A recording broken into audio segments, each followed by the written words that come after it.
कोल्हापुरात छत्रपती संभाजी महाराजांच्या पुतळ्यावरून शिंदे गट आणि अजित पवार गटामध्ये वाद रंगलाय। काम अपूर्ण असतानाच अजित पवार गटाचे मंत्री हसन मुश्रीफ यांनी अनावरण केल्याचा आरोप शिंदे गटाचे नेते आणि हिंदुत्ववादी संघटनांनी केलेला आहे आणि या सगळ्यामध्ये कारवाईची सुद्धा मागणी केली आहे। बघूया त्याबद्दलचा एक रिपोर्ट।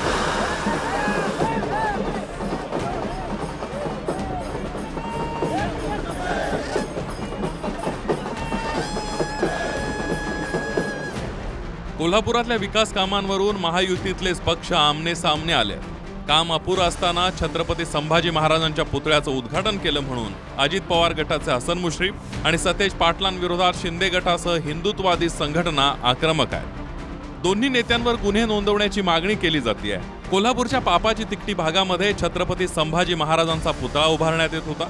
पुतळ्याचं 4 दिवसांपूर्वी पालकमंत्री हसन मुश्रीफ यांच्या हस्ते लोकार्पण झालं। मात्र माहितीनुसार या पुतळ्याच्या आजूबाजूला मावळ्यांची शिल्प उभारण्याचंही नियोजन आहे, पण हे काम झालेलं नसतानाच मुश्रीफांनी पुतळ्याचं अनावरण केलं।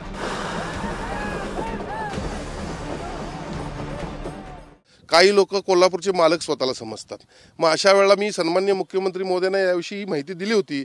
त्यांनी सांगितलं होतं की या लोकांच्यावर गुन्हे दाखल करा, त्यावेळी सांगितलं होतं। आणि अशाच पद्धतीनं जर हे चालू राहणार असेल तर माझी देखील मागणी आहे, अशा पद्धतीने चुकीचं जर कोण उद्घाटन करत असेल तर इतर काही मंडळी असतील, पालकमंत्री हे जिल्ह्याचे पालकच आहेत, यांच्या व्यतिरिक्त किंवा त्यांना काही लोक मिसगाईड करत असतील तर त्यांच्यावर कारवाई होणं निश्चितपणे गरजेचं आहे। हे बघा, छत्रपती शिवाजी महाराज आणि संभाजी महाराज हे आमचे दैवत आहेत।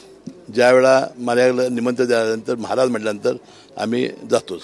आता वर्तमानपत्र मी वाचलेलं आहे, पण आता एकदा महाराजांचं मी कार्यक्रम स्वीकारलेला आहे आणि महाराजांच्या कार्यक्रमाला मी गेलो नाही संभाजी महाराजांच्या, तर अनेक गैरसमज तयार होतील।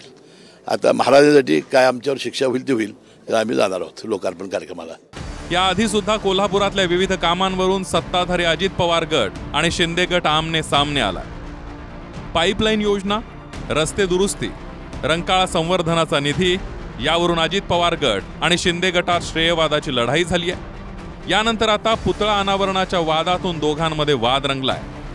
भूषण पाटील, TV9 मराठी, कोल्हापूर।